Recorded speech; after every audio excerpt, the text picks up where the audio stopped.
হয়েছে গত 25 জুলাই মাঝরাতে উত্তর ত্রিপুরা জেলার ধর্মনগর থানাধীন নয়াপাড়ার প্রগতি রোড এলাকায়। ঘটনার বিবরণে জানা যায় গত 25 জুলাই বৃহস্পতিবার মাঝরাতে নয়াপাড়ার প্রগতি রোডের বাসিন্দা বিশ্ব দাস ও তার ছোট ভাই অশোক দাস মিলে বিশ্ব দাসের স্ত্রী কাজলি দেবকে সংজ্ঞাহীন অবস্থায় বাইকে করে ধর্মনগর জেলা হাসপাতালে নিয়ে যায়। জেলা হাসপাতালে নিয়ে গেলে কর্তব্যরত চিকিৎসক গৃহবধূ মৃত বলে ঘোষণা করেন। এদিকে স্বামীর বাড়ির লোকজনদের দাবি, শ্বশুরের বকুনে খেয়ে অভিমানে নিজ ঘরের জানালায় গলায় কাপড় দিয়ে ফাঁসি দিয়ে আত্মহত্যা করেছে গৃহবধূ কাজলি। অপরদিকে মৃত গৃহবধূর বাবার বাড়ির লোকজনের অভিযোগ করে বলেন তাদের মেয়েকে স্বামী সহ স্বামীর বাড়ির লোকজন পরিকল্পিতভাবে হত্যা করেছে। তাদের অভিযোগ 2023 সালের নভেম্বর মাসে সামাজিকভাবে একই এলাকার বিশ্বদাস পেশায় স্কুল শিক্ষকের সাথে বিয়ে হয় কাজলির। বিয়ের কিছুদিন পর স্বামীর পরকীয়ার কথা জানতে পারে কাজলি। তখন থেকে শুরু হয় সংসারে অশান্তি। এ নিয়ে স্বামী সহ দেওর অশোক দাস, শ্বশুর অজিত দাস ও শাশুড়ি প্রীতি দাস কাজলির উপর মানসিক ও শারীরিক নির্যাতন শুরু করে। তাছাড়া গত 25 জুলাই বৃহস্পতিবার রাতে কাজলি তাদের সাথে দীর্ঘক্ষণ ফোনে কথা বলে জানায় তাকে প্রাণে মারার পরিকল্পনা করছে স্বামী সহ স্বামীর বাড়ির লোকজন। তারপর এদিন রাতেই তাদের মেয়েকে হত্যা করে মৃত অবস্থায় হাসপাতালে নিয়ে আসা হয়।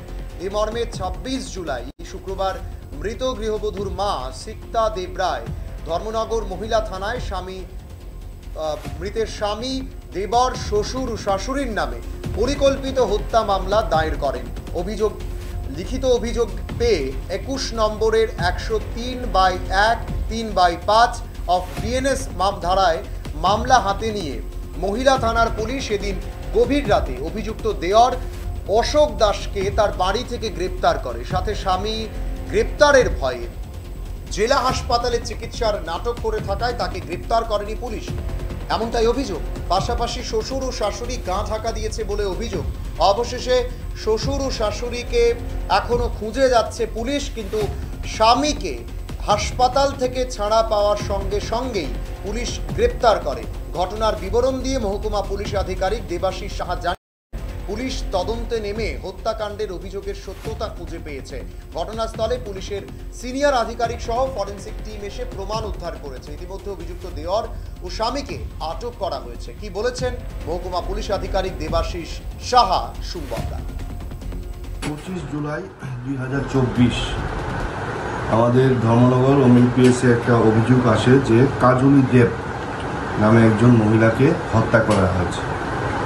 তো সেই কমপ্লেন্টের ভিত্তিতে আমরা 26 তারিখ আমরা একটা এফআইআর নিই, নির্দিষ্ট ধারায় তদন্ত শুরু হয়।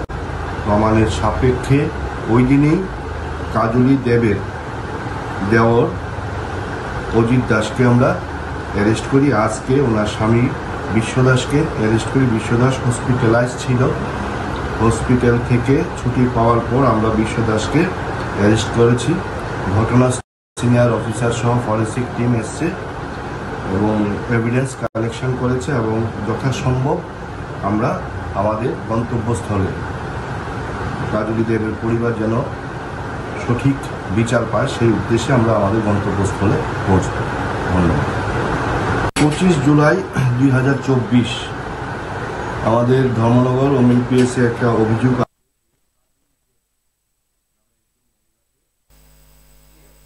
আপনারা শুনছিলেন মহকুমা পুলিশ আধিকারিক দেবাশিস সাহার বক্তব্য। উনি ঘটনার তদন্ত ক্রমে কি করে স্বামীকে গ্রেপ্তার করেছেন এবং ফরেনসিক টিমের যে উদ্ধার করা হয়েছে যে সমস্ত প্রমাণ, সেগুলোর ভিত্তিতে কিন্তু হত্যার সঙ্গে কিছু না কিছু যোগসাজশ তারা পেয়েছেন। এখন এটাই দেখার পুলিশের তদন্তে আগামী কত দিনের মধ্যে অভিযুক্ত শ্বশুর এবং শাশুড়িকে পুলিশের জালে তোলা হয়, এটাই এখন দেখার বিষয়।